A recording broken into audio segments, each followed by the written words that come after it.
Bun găsit, prieteni, la o nouă întâlnire cu poveștile nerostite de astăzi. Astăzi pășim într-o casă a amintirii. O casă de pe strada Câmpineanu, acolo unde timpul părea să curgă altfel în perioada interbelică, pentru că acolo, între pereți calzi și etajere pline de cărți, se nășteau vocile unei epoci, epoca de aur a literaturii române. Astăzi vom afla poveștile nerostite despre un om care a trăit pentru cuvânt.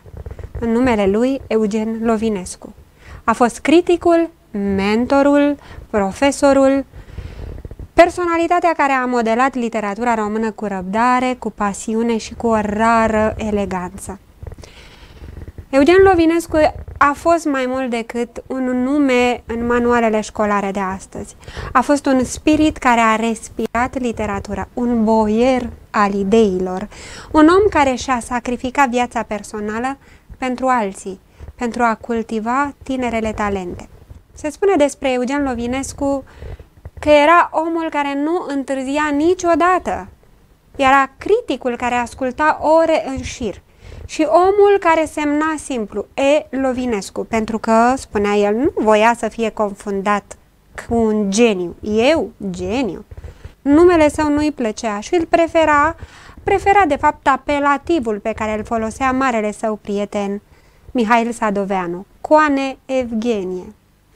Conul Evgenie a fost de fapt un evgenist, un domn, un boier al spiritului. Deschidem ușa biroului său, ne așezăm lângă masa de mahon și Eugen Lovinescu ne așteaptă cu un deget sprijinit pe frunte, gata să ne întrebe: Ei, ce aveți de spus? Între pereții aceștia calzi, plini cu etajere de cărți, Eugen Lovinescu asculta, îndruma și cultiva vocile unei generații. Pentru că cercul zburătorul nu era doar un cenaclu, era un laborator al talentului. Numele revistei a fost dat, după cum mărturisește Pelț, de către Ion Minulescu. Intrarea în birou era un ritual. După ce îți deschidea ușa modestă, te invita să iei loc la masa de mahon, îți întindea mâna moale și te asculta cu răbdare. Dacă erai scriitor, te întreba despre biografie, despre producție, cu o atenție care te făcea să te simți în fața unui adevărat prieten. Sunt doar câteva dintre mărturiile apropiaților. La ședințele zburătorului, pe scaune și pe fotolii luau loc scriitorii mai vârstnici. Pe divan se așezau întotdeauna scriitoarele. Lovinescu se așeza în spatele biroului. Când invita pe cineva să citească, îi oferea locul și el trecea alături, pe un alt scaun. Îi punea să citească și la final le spunea deschis, cu sinceritate desăvârșită, adevărul. Din pricina aceasta și-a făcut foarte mulți dușmani în diferite medii literare. Printre participanții la cercul zburătorul se aflau Tudor Vianu, Camil Petrescu, Ion Barbu, Liviu Rebreanu, Victor Eftimiu, Pompiliu Constantinescu și o prezență inedită, Margareta de la Vrancea, fiica lui Barbu Ștefănescu de la Vrancea, poreclită de apropiați și de către Eugen Lovinescu Bebs. Era considerată oracolul feminin al cercului, o făptură fragilă, dar un critic redutabil. După fiecare lectură, Lovinescu o întreba cu blândețe: Ei, Bebs, ce ai de spus? Și Bebs întotdeauna avea o opinie foarte critică.